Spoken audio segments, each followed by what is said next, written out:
tentang kronolog. Sebelumnya perkenalkan, nama saya Muhammad Febrian.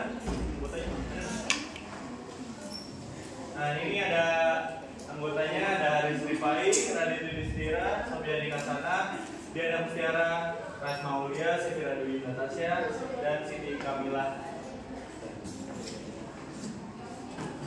Sini ada latar belakang kronolog. Kronolog itu lebih pada variasi bahasa yang muncul karena pengaruh masa atau zaman. Jadi kronolog itu tuh bahasa yang berubah dari zaman ke zaman, namun tidak mengubah makna aslinya. Lanjut. Nah, sini kita mendapat objek penelitian. Yang pertama itu ada Bintasi Retnowiyati, adalah ibu rumah tangga, kelahiran 1980. Dia merupakan seorang dari generasi milenial. Di generasi lainnya, generasi milenial juga memiliki kosakata yang hanya dimengerti oleh anggota generasi milenialnya saja.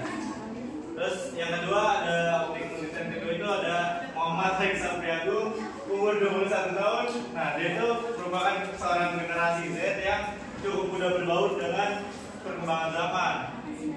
Sini ada permasalahannya, ada bagaimana generasi milenial dan Z menyebut seseorang yang disukai dengan istilah yang berbeda. Yang kedua ada perbedaan yang digunakan oleh generasi milenial dan generasi Z untuk menyebut aktivitas. Selanjutnya ada perbedaan istilah antara gen milenial dan gen Z dalam menyebut perasaan cemburu. Dan yang terakhir ada bagaimana istilah yang digunakan untuk menyatakan keadaan tidak memiliki uang, berbeda antara generasi milenial dan generasi Z. Nah, ini ada hasil analisisnya. Dari kata doi. Doi itu kan termasuk dalam variasi bahasa kronolog karena penggunaannya di generasi milenial. Nah, kata doi memiliki arti yang sama dengan sebutan panggilan yang orang yang kita sukai, yaitu crush. Nah, di generasi Z sendiri penggunaan kata doi lebih sering diganti dengan istilah crush untuk menyebut seseorang yang disukainya. Terus selanjutnya ada kata kongko atau nongkrong. Nah, itu tuh di kongko itu tuh ada pada generasi milenial. Nah, selanjutnya kalau di Gen Z itu biasanya nongki. Lanjut. Nah, itu ada kata kalau punya uang. Nah, itu tuh di generasi milenial tuh biasanya udah bokeh atau kantong gua kempes itu seperti itu. Terus selanjutnya kalau generasi Z itu tuh lebih ke kanker, jadi kantong kering. Selanjutnya ada yang lain itu ada kata cemburu. Dari generasi milenial sendiri itu cemburu diganti dengan cemburu. Nah, kalau di Gen Z itu disebutnya dengan cegil atau cogil karena terlalu posesif atau bercemburu yang berlebihan. Cogila, cegila. Nah, selanjutnya ada faktor penyebabnya. Bahasa berubah sesuai dengan perkembangan zaman dan teknologi dan budaya. Terus setiap generasi memiliki istilah dan cara berkomunikasi yang khas. Yang terakhir ada penemuan atau perubahan baru dalam masyarakat memunculkan kata-kata baru. Itu seperti linguistik.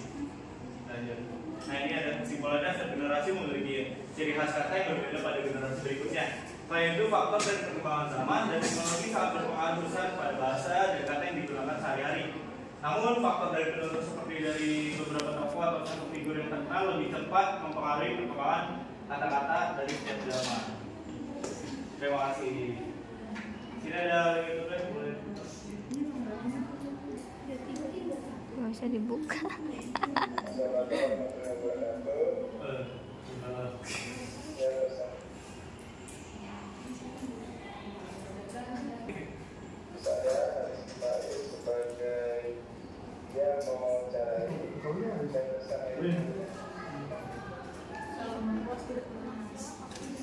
Nah, udah seperti itu kamu sudah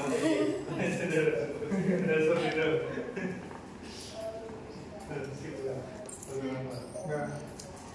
Nah, terima kasih. Kurang lebih mohon maaf. Wassalamualaikum warahmatullahi wabarakatuh.